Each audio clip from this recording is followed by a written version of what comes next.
offline, so then now I'm recording this one, this half of the class. Okay.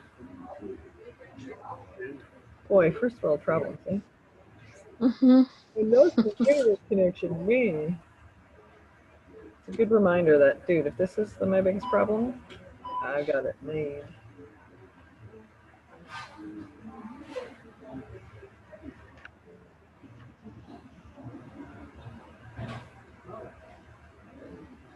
So as I come over near another one, I'm just gonna pretend it's looping behind it.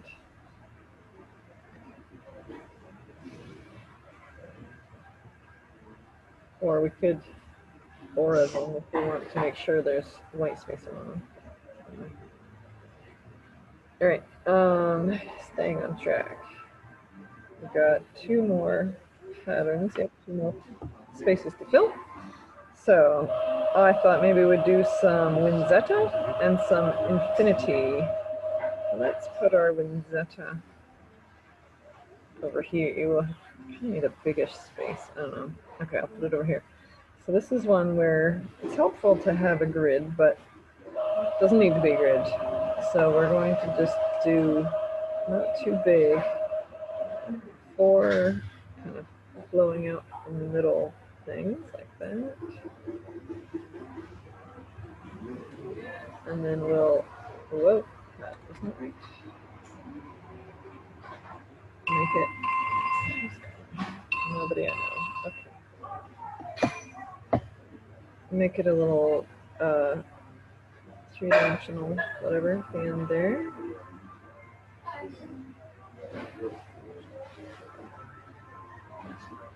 And then we'll also darken in just one side of it there. Whoa, ho, ho, ho.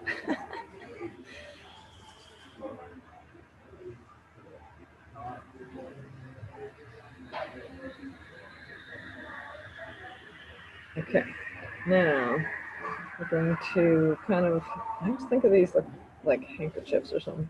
We're going to draw a line between each of them with a bit of a point in the middle and try to make it look continuous as to when it comes to where it starts and finishes things.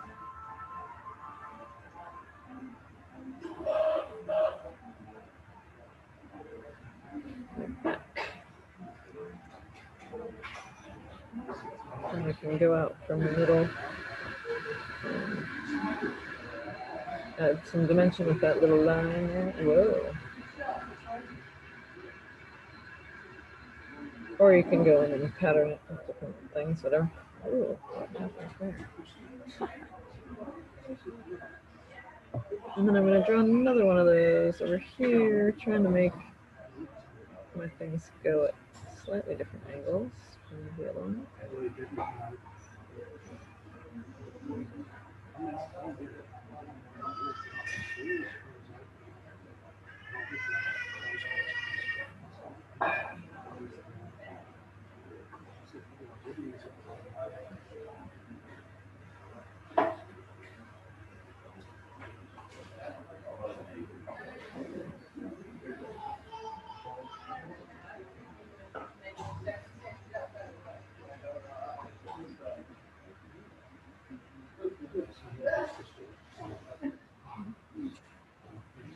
Once we've done some of those, now I'm going to connect them with a bit of a ribbon picks.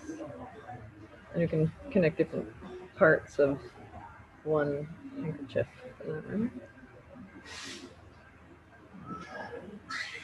Wiggle it around.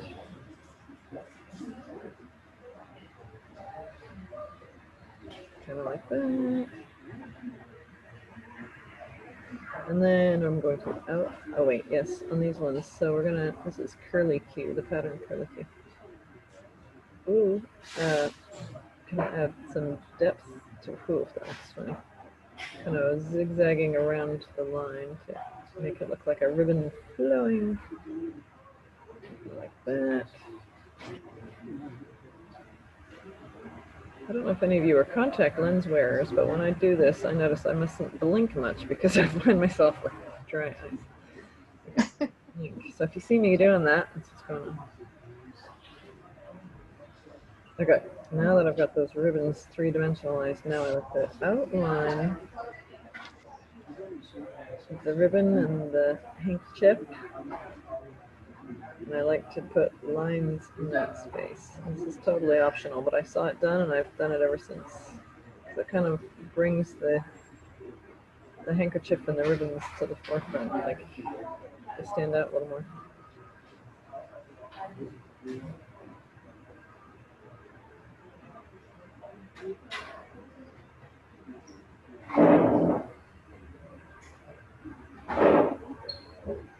Thanks.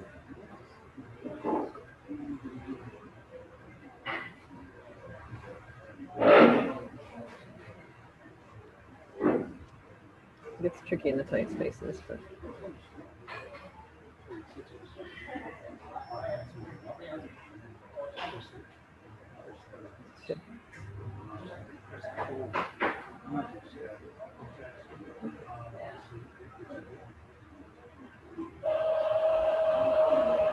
so anyway, I fill in the rest of that. Okay, so one more pattern. Infinity. We just did this last week. So we're gonna do, it's kind of like a dot-based grid, but this time they alternate, they're balls and they alternate positions. So I'm gonna do a line of balls. In fact, I'll blacken them in a little bit.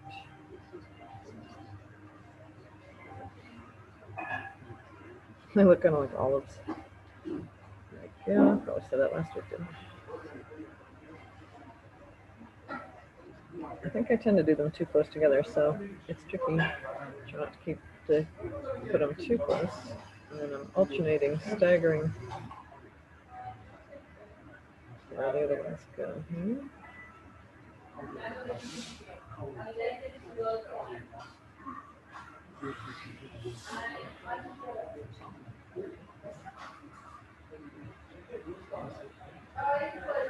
All right.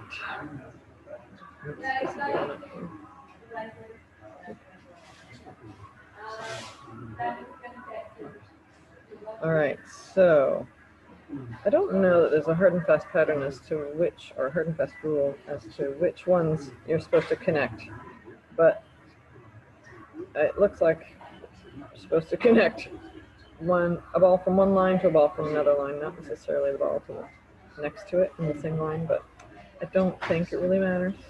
So anyway, I'm gonna go from the 1 o'clock position with the ribbon down to that one.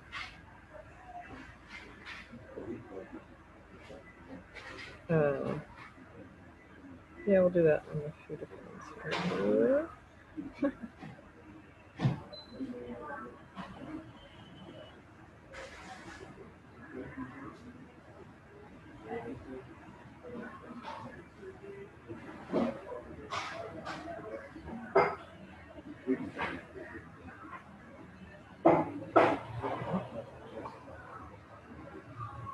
And we would go from the ball likewise down to the one on the other side too. I don't think it really matters what part of the ball goes down either, or from what part it goes down.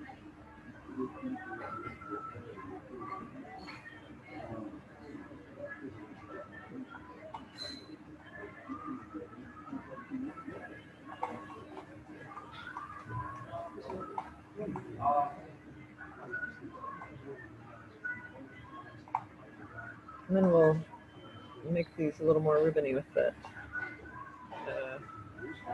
Make a double line, but crisscrossing it like we did with our.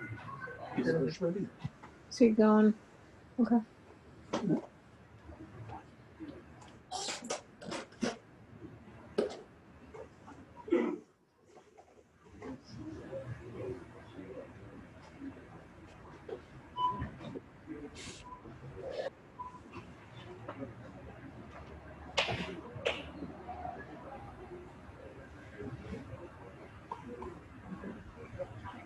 God, thank you.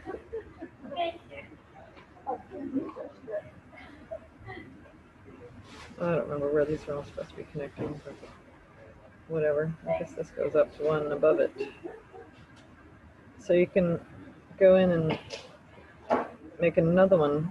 So figure 8 each one that's already there. So if it's going in an S one direction, you can kind of now make an S the other direction. I think that's where the infinity part comes in, so I should probably do that part.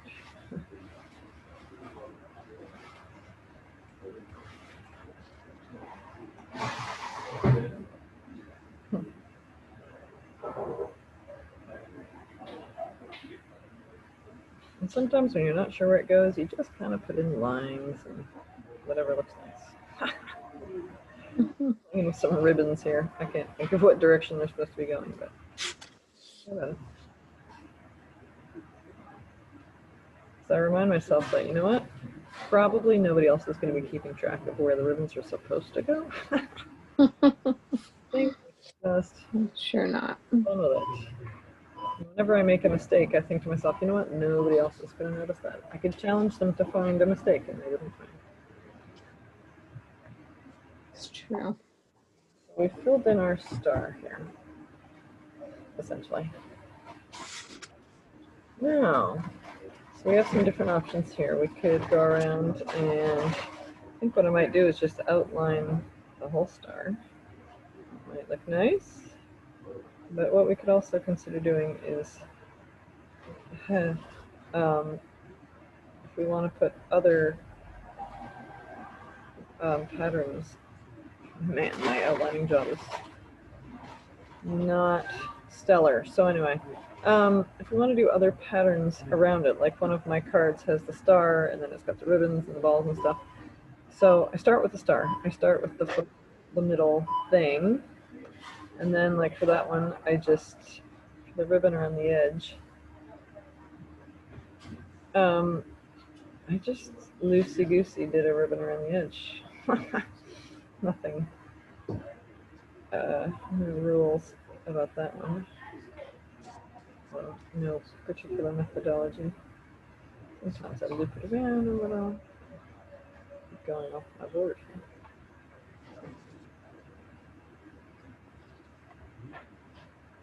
Move your picture so I can get up the other side.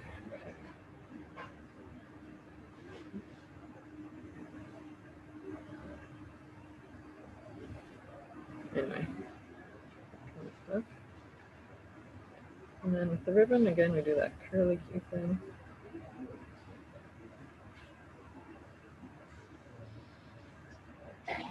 Just have to be careful when it crosses. Go. Make sure we keep them. If we cross, like where the loop happens, if they both are thick where they cross, then we can tell it doesn't look as realistic. Whereas if at least one of the two lines is coming to a point where they cross, it looks a little better.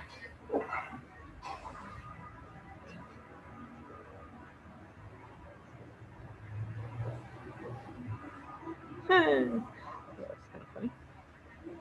And when you make a mistake like that one there, like I would just come in and straighten that out. Now it looks a little more like just a ribbon curling around. And with these ribbons, I like to go in when there's space to go into the points.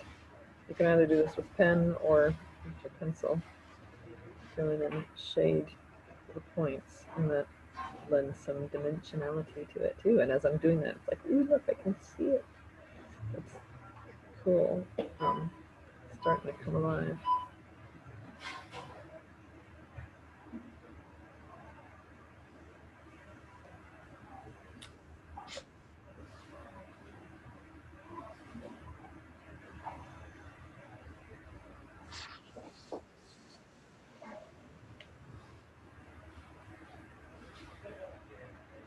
Right. Get so distracted. Carried away. Okay. As for putting other things in here, it's for me just kind of eyeballing like, okay, well there's some white space over here, so we could put something in there. It being a Christmas card, we could do like Christmas ornaments, Christmas balls. Just do some circles.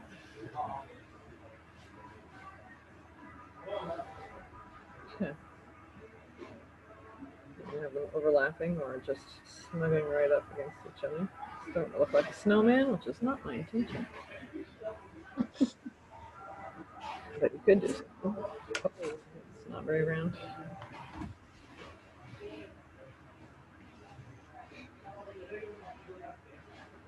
You can just fill those in. I mean, draw in some circles like that as an option. And you can pick additional patterns to fill those with, or you could do, have we done jetties? I don't remember. It's one that looks kind of like Christmas balls. I feel like we must have, because it was, I think so. oh, because I think it's one that I learned early on, and I'm going through it in that order. So we do some curved lines. They look kind of like cricket balls. If I make it a little wider, there we go. So just kind of make them look spherical. You can, oh, you know what we could do? I've never done this, so I don't know quite how it looks, but we could make it look like a bell. How do they, something like that. I don't remember how bells look, but that'd be kind of cool to make it look like a bell. I just thought that was it the other day. Oh, somebody was on a baking show. They were making cookies along the theme of jingle bells, and they did a good job making them look like bells. Not so much me, but anyway, that kind of stuff. All right. No. Oh, that's right. I'm not in. Hey, I'm not using the whiteboard, so I can't shade it the same way. So let's see. Oops. Right. No, that's not what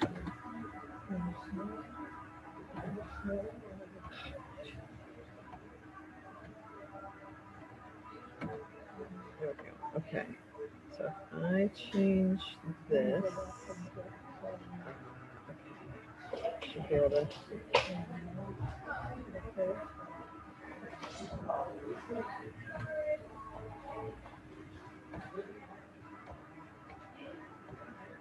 Do that.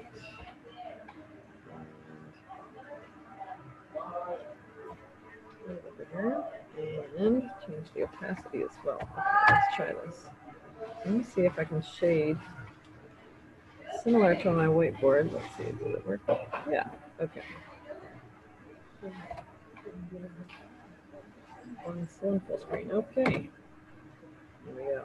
So you could color this in, like the whole thing in color the way I do sometimes, or you could go in with your pencil and shade parts of it to accent it. Is that dark enough? That's not very dark. Yeah, we can see it. Oh, well, since I'm on here, I could actually do it in gray. Like pencil.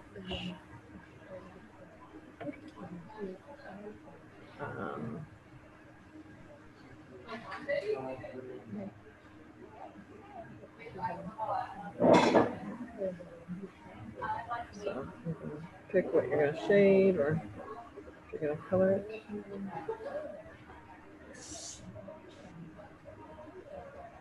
That's sort of working-ish. Excuse me. I need to go. All right. Go to. Good night, Jen. Good night, Thank you very everybody. much. See you, Helen. Thank you, everybody. Yeah, happy Christmas, Star. Thank you, and hopefully we'll see you before then too. But thank you. That was great. Thank you. Mm-hmm.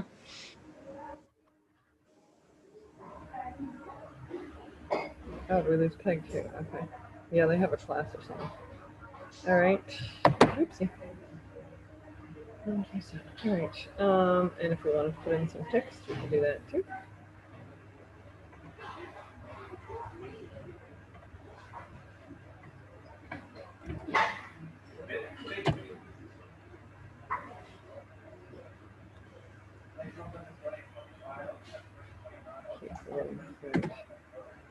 So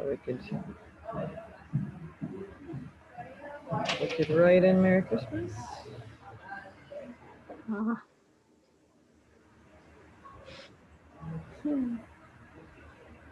Nice.